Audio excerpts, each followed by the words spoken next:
He was the walking apocalypse of the Greek pantheon, a monolithic force of insatiable rage that painted Mount Olympus red with divine blood. We feared him. We reveled in his chaos. The Ghost of Sparta was a weapon pointed squarely at the throat of the world.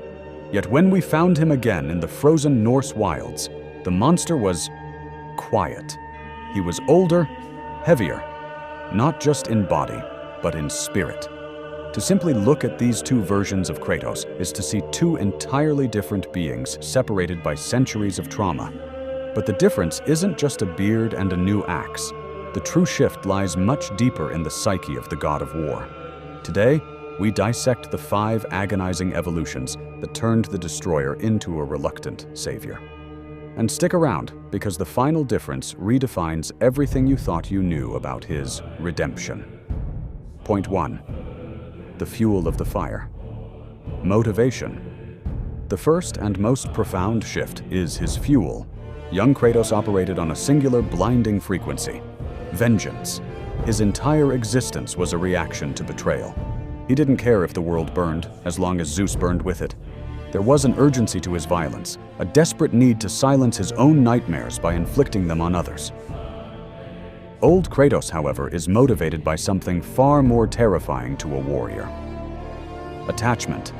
His drive isn't to take life, but to preserve one specifically: Atreus.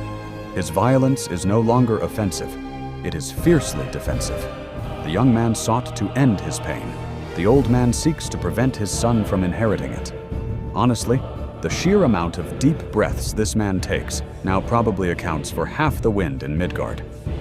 But how does a creature of pure instinct learn restraint? That leads us to the second evolution. Point 2. Mastering the monster within rage. In his youth, rage wasn't a tool, it was his master. When the red mist descended, Kratos became an indiscriminate force of nature. There was no strategy, only annihilation. It was exciting to watch, yes, but it was also pathetic. A slave to his own adrenaline. Look at the older Kratos. The rage is still there, perhaps even more potent, but it's pressurized. He has visibly metabolized his anger. He treats Spartan rage not as a monstrous transformation, but as a tactical resource to be deployed only when necessary for survival. He hasn't eliminated the beast, he's just finally put it on a leash. Point 3. The tools of destruction, combat style. This internal shift manifested physically in how he wages war.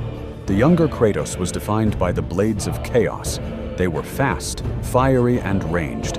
They allowed him to keep his enemies and his trauma at a distance while inflicting maximum widespread pain. His combat was frantic, aerial, and relentless. The older Kratos favors the Leviathan axe. It is intimate, it is heavy. Every swing requires commitment. You feel the weight of his years in every impact. He is grounded, methodical, and brutally efficient. He no longer dances with his enemies, he dissects them. But even he knows you can never truly bury the past. Sometimes, the old tools have to be dug up.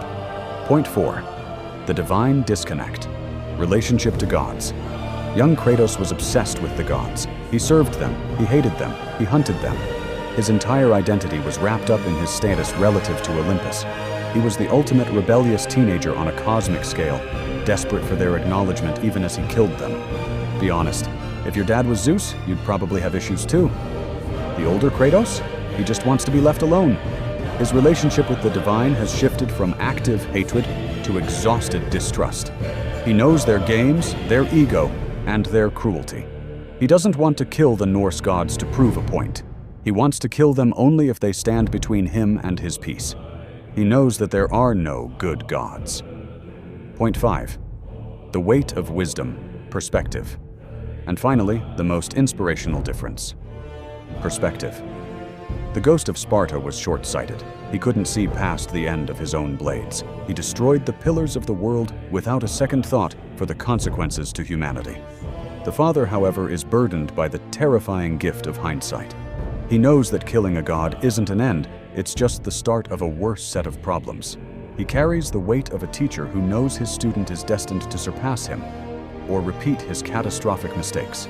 Young Kratos wanted to watch the world end. Old Kratos is terrified that he might have to do it again. The truth is, there isn't a good Kratos and a bad Kratos. There is only a man who broke the world, and the same man trying to live in the wreckage. The older Kratos is so compelling because the Ghost of Sparta is still right beneath the surface, waiting. We don't admire him because he changed. We admire him because he fights every single day not to revert.